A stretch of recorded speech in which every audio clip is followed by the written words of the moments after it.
First thing I noticed was you better come along so the doctor has someone to talk to. Don't do that. That's not good. Well, could Mary have actually navigated this appointment on her own? Probably not. So I think having somebody there to support you and possibly explain, a lot of the communication challenges that an individual might have is a good idea. I agree. Something that I think that we need. Sometimes it makes us feel bad if we're standing right there and we have to hear that. Sometimes it's just not something we want to hear. Okay, it's a good point. Let's start with the front desk. Medicine is almost like a retail business. How you are greeted, how you are brought in to the fold, very, very often sets the stage for what you could expect once you get in there.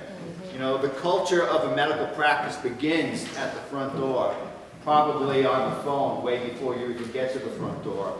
So what can you share with me about the way that Mary was greeted and her mom was greeted, in the first act? It was cold. Cold, it was shortchanged. What else? You're not going to hurt our feelings. It was hostile. It was hostile. And they were very nice to her and her mom. Right. They were very mechanical. They weren't greeting her, they were processing her. And that is basically one of the greatest criticisms that we hear from our folks. That they are not treated, they are not respected, they're not welcome. They're made to feel that, at best, they're being accommodated.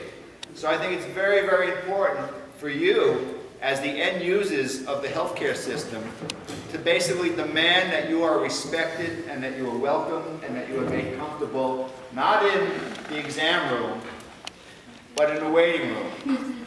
And you have an ability to basically confront that person and say, I'm sorry, I would like you to speak to my daughter. Don't ask me the questions that my daughter can and wants to answer to you. So that's very, very important. What did you see in Act 2, the way they were greeted at the front? They were much, much more engaged. The people were actually happy to see them. They didn't come across as, you're doing us a big favor. That you are our customers, you are our products, and we are very, very happy to see you. And I think that's very, very important. So for those clinicians or even those consumers here, very, very important for you guys to get your fingers on the pulse of the flow of the office, from the very, very beginning. We also saw something different, and that was the nurse escorted the patient into the room. And the second time, the physician came in.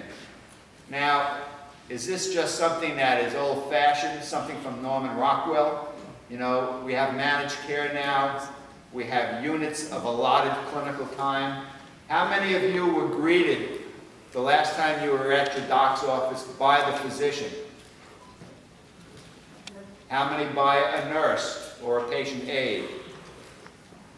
Okay, so I guess we really can't subtract any points for them having the nurse come over here.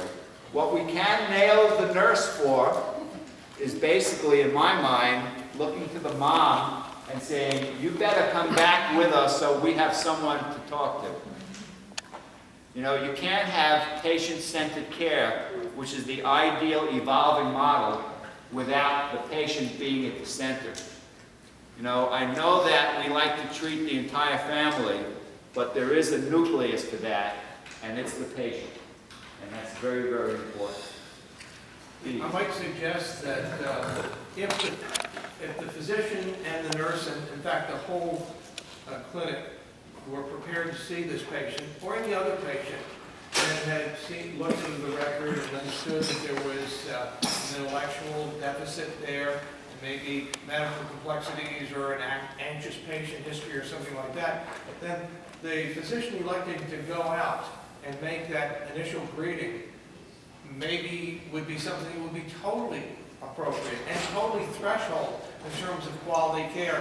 And even if in an average case a physician doesn't come out simply because it's not as economically as efficient, there are situations where we make exceptions because it's the right thing to do.